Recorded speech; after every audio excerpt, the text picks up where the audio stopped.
Hey folks, how's it going? Dr. Spin. I got in the showdown post for you guys. 2 fantastic albums by heavier artists this time around, but still well worth listening to. But only one of them I can choose to go on to be in my top 20 of 2025. So on the one hand, I've got the Tongue of Eden's Fallow versus Opeth, The Last Will and Testament.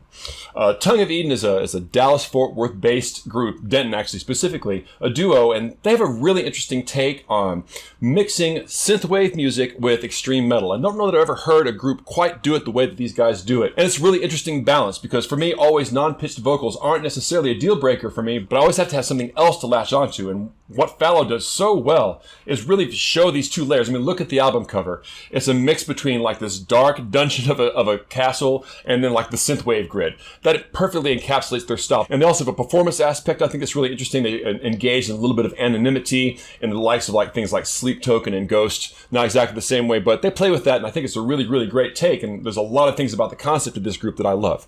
You got to compare that over here to Opeth, because this is Opeth's most recent album and the first in a while. And you know, people have criticized and been on and off the Opeth train for the last 10, 20 years because they started off as a very clearly an extreme metal, progressive metal project, and then over time became a little bit more exclusively progressive rock without the non-pitched vocals, going for more melodic singing.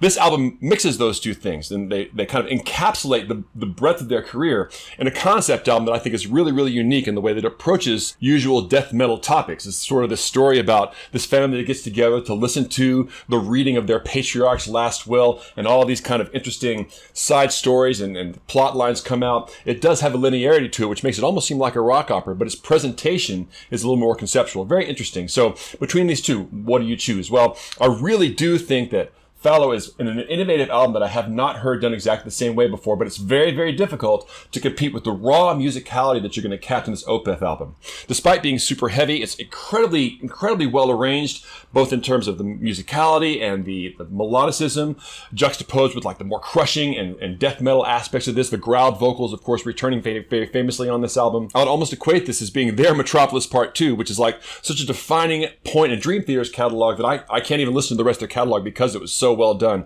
And I don't know if that's going to keep me away from the rest of Opeth's catalog in the same way, but this album is something special that I think you should check it out. So Opeth wins in this case. Agree or disagree? Please sign up below and then head over to my YouTube channel where you'll find more posts on independent artists and classic deep dive reviews.